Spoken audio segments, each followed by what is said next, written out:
நடிகர் மணிகண்டன் நடிப்புல வெளியான குடும்பஸ்தன் திரைப்படம் மக்கள் மத்தியில நல்ல வரவேற்பு பெற்று இப்ப வசூல் சாதனையும் படைச்சிட்டு வருது.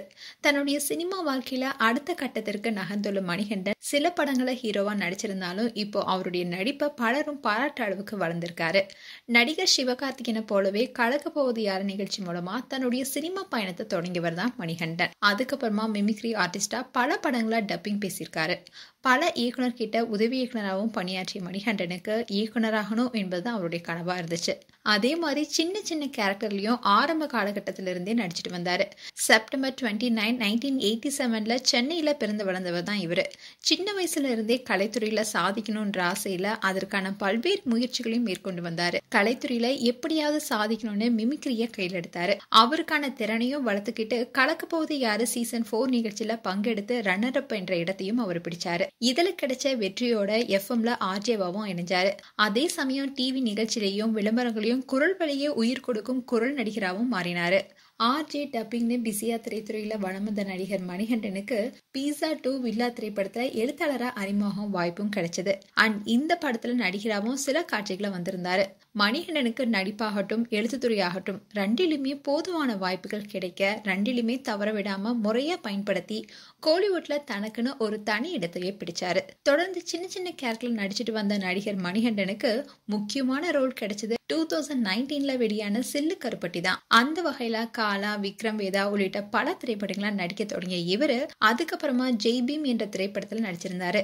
இந்த திரைப்படம் இவருக்கு மிகப்பெரிய வரவேற்பு கொடுத்துச்சு. ராஜா கனி என்ற கேரக்டர்ல தன்னுடைய மிக சிறப்பான நடிப்பை வெளிப்படுத்தி ரசிகர் மத்தியில பிரபலமும் ஆனாரு. இதை தொடர்ந்து அவருக்கு அடுத்தடுத்து வாய்ப்புகளும் கிடைக்க தொடங்குனுச்சு.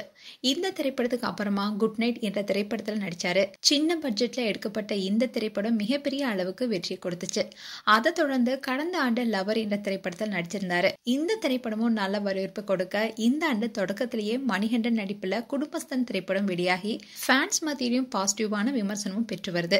நடிப்பு எடுத்து தொடங்கி இயக்குனராகவும் தன்னை மேம்படுத்திக் கொள்ள விரும்பிய மணிகண்டன் 2022 நரை எழுதும் சுயசரிதம் என்ற திரைப்படத்தின் மூலமா இயக்குனராக அறிமுகமானாரு. இதை தொடர்ந்து தனக்கு கிடைக்கும் சின்ன கேரக்டரா இருந்தாலும் கூட ரசிகர் மனசுல பதியும் பாத்திரமா மாறி கோலிவுட்ல தவிர்க்க முடியாத நாயகனாவும் முன்னேறியிருக்காரு. மேலும் கோட் படத்துல ஏஐ டெக்னாலஜி மூலமா மறைந்த பிரபல நடிகர் விஜயகாந்தோடைய கேரக்டர் உருவாக்கப்பட்டிருந்தது. அவருக்கு நடிகர் மணிகண்டன் தான் டப்பிங் கொடுத்திருந்தாரு. இப்படி எடுத்த உடனே படத்துல நடிச்சு பிரபலமாகல. வாழ்க்கையில அவர் ரொம்பவே கஷ்டப்பட்டிருக்காரு. அப்படி அவர் கஷ்டப்பட்டு இருக்கும் போது ஒரு டப்பிங் ஸ்டுடியோல அவர் டப்பிங் பேச போகும்போது மணிகண்டன் கிட்ட 50 ரூபாய் கொடுத்து இனி இந்த பக்கமே வரக்கூடாதுன்னு அசிங்கப்படுத்தி அனுப்புனாங்களா. இதனால மணிகண்டன் எப்படியாவது நம்ம வாழ்க்கையில வெற்றி பெறணும்னு அன்னைக்கே உறுதி எடுத்தாராம்.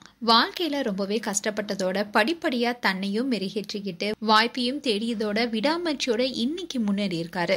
மேலும் அவர் எஃப்எம் ஒன்றுக்கு இன்டர்வியூ கொடுத்திருக்காரு. அதுல போல்ட் என்ற ஹாலிவுட் படத்துல வில்லன் புறா கேரக்டருக்கு டப்பிங் இவர் தான் கொடுத்திருக்காராம். அந்த வீடியோ கூட இப்போ சோஷியல் மீடியால வைரலாயிட்டு வருது. மேலும் மணிகண்டனுடைய குடும்பஸ்தான் படம் எப்படி இருக்கு, மேலும் மணிகண்டன் குறித்து உங்களுடைய கருத்துக்களை கமெண்ட் செக்ஷன்ல சொல்லுங்க. இது போன்ற வீடியோஸை பார்க்க நியூஸ் தமிழ் கிளிட்ஸ் சப்ஸ்கிரைப் பண்ணுங்க. மறக்காம நோட்டிபிகேஷன் பட்டனை கிளிக் பண்ணுங்க.